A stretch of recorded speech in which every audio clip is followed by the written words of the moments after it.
Good non students. आज हम लोग क्लास 11th की हिंदी के चैप्टर 9 भारत माता के तीसरे पार्ट का अध्ययन करेंगे, जो कि पंडित जवाहरलाल नेहरू द्वारा लिखित है।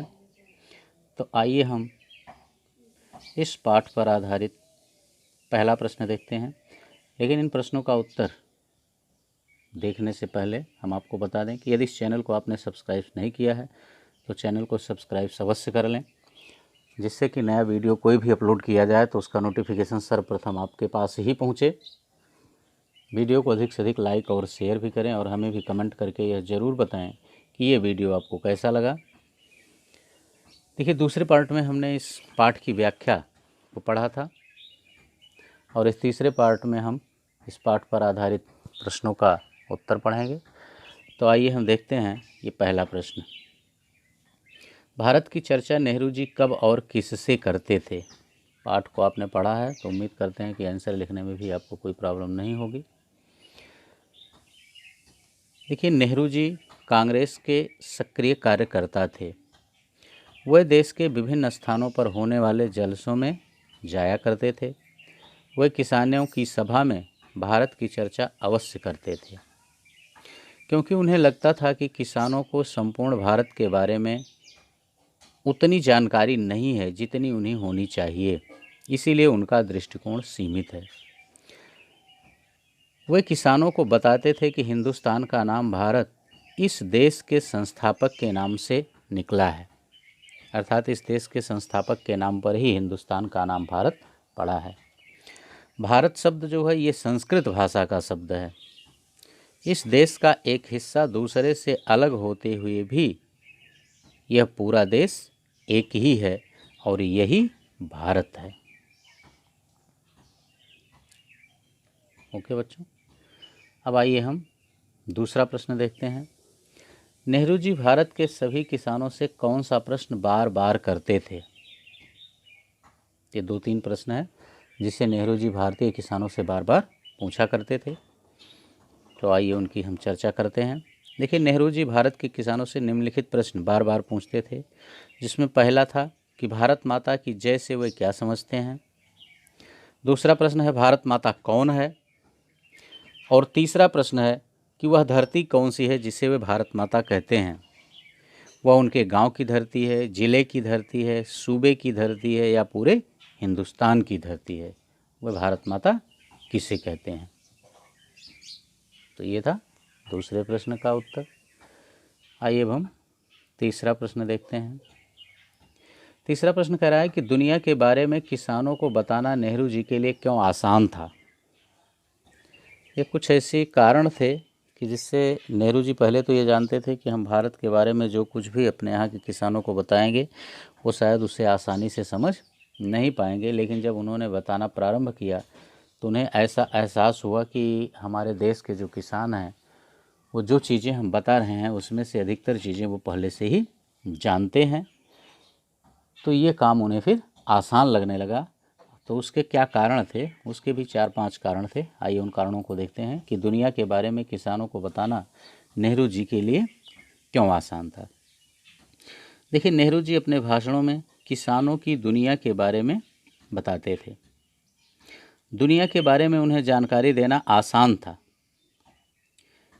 और ऐसा वे निम्नलिखित कारणों से मानते थे। जैसे पहला कारण है कि पुराने महाकाव्यों व पुराणों की कथा कहानियों से किसान पहले से परिचित थे। पाठ में आपने पढ़ा, ये चर्चा आई है, ये प्रसंग आया है पाठ में, क्योंकि हमारे देश के जो किसान हैं वो महाकाव्य और पुराणों की कथा कहानी अच्छे से जानते हैं, जिसमें भारत और भारत के लोगों के बारे में वर्णन किया गया है, इसीलिए वे इससे पहले से परिचित थे। दूसरा कारण है अनेक लोगों ने बड़े बड़े तीर्थों की यात्रा कर रखी थी, जो देश के चारों कोनों पर, यानी चारों धामों की यात्रा अनेकों लोगों ने की है। हर गांव में लगभग इस समय भी आप देखें तो 4-6-10 व्यक्ति ऐसे मिल जाएंगे जो चारों धामों की यात्रा कर चुके हैं, जिससे वो पहले से भी कुछ परिचित थे। जब नेहरू जी उसकी चर्चा करते थे तो वे उस बात को आसानी से समझ लेते थे। तीसरा कारण, कुछ सिपाहियों ने प्रथम विश्व युद्ध में भाग लिया था। आप देखेंगे सिपाही जो होता है वो अक्सर गाँव का ही व्यक्ति, लड़का होता है। शहर के लोग जो होते हैं वो सेना आदि में कम जाना चाहते हैं। ठीक है ना। तो इसीलिए कुछ सिपाही जो थे उन्होंने प्रथम विश्व युद्ध में हिस्सा लिया था, भाग लिया था, जिसके कारण से भी वे इस बात को अच्छी तरह से जानते थे। अगला कारण है कुछ लोग विदेशों में नौकरियां करते थे। आज भी देखिए आप, कुछ लोग सऊदी और तमाम इस तरह से विभिन्न देशों में जाकर के नौकरियां कर रहे हैं। तो कुछ लोग जो हैं वो विदेशों में नौकरियां करने के कारण भी उन स्थितियों को अच्छी तरह से जानते थे। अगला कारण है 1930 की आर्थिक मंदी के कारण लोगों को दूसरे मुल्कों के बारे में भी जानकारी थी, क्योंकि जब दुनिया में आर्थिक मंदी आती है तो किस देश की क्या स्थिति है ये लोग टीवी, रेडियो, समाचार पत्रों के माध्यम से जानते हैं। खैर उस समय टीवी का इतना प्रचलन तो नहीं था, लेकिन रेडियो और समाचार पत्र थे, तो लोगों को इसके द्वारा भी जानकारी मिल गई थी पूरी दुनिया के बारे में, दुनिया के किसानों के बारे में। इसलिए शायद नेहरू जी को ये काम आसान लग रहा था। ओके, अब आइए हम चौथा प्रश्न देखते हैं। चौथा प्रश्न है किसान सामान्यतः भारत माता का क्या अर्थ लेते थे। इस प्रश्न का उत्तर आपको याद होगा कि जब नेहरू जी ने एक सभा में पूछा था कि आप भारत माता की जय क्यों कहते हैं, भारत माता कौन है, तो उसमें से एक किसान ने उत्तर दिया था। वही उत्तर जो किसान ने दिया था वही इस प्रश्न का उत्तर होगा कि किसान सामान्यतः भारत माता का क्या अर्थ लेते थे। किसान सामान्यतः भारत माता का अर्थ अपने देश की धरती से लेते थे, ठीक ना।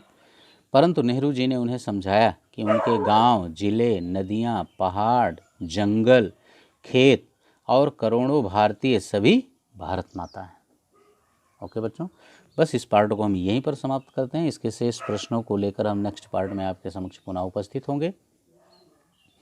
इस पार्ट में इतना ही, लेकिन हम आप लोगों को एक बार फिर से बता दें कि यदि इस चैनल को अभी तक आपने सब्सक्राइब नहीं किया है तो चैनल को सब्सक्राइब अवश्य कर लें, जिससे कि कोई भी नया वीडियो अपलोड किया जाए तो उसका नोटिफिकेशन आपके पास तुरंत पहुंच जाए, ठीक ना। और कमेंट करके भी हमें यह ज़रूर बताएं कि ये वीडियो आपको कैसा लगा। इसका फेयर कॉपी में नोट्स बना करके उसकी पिक हमारे पास आप भेजते रहिए। Okay, thank you.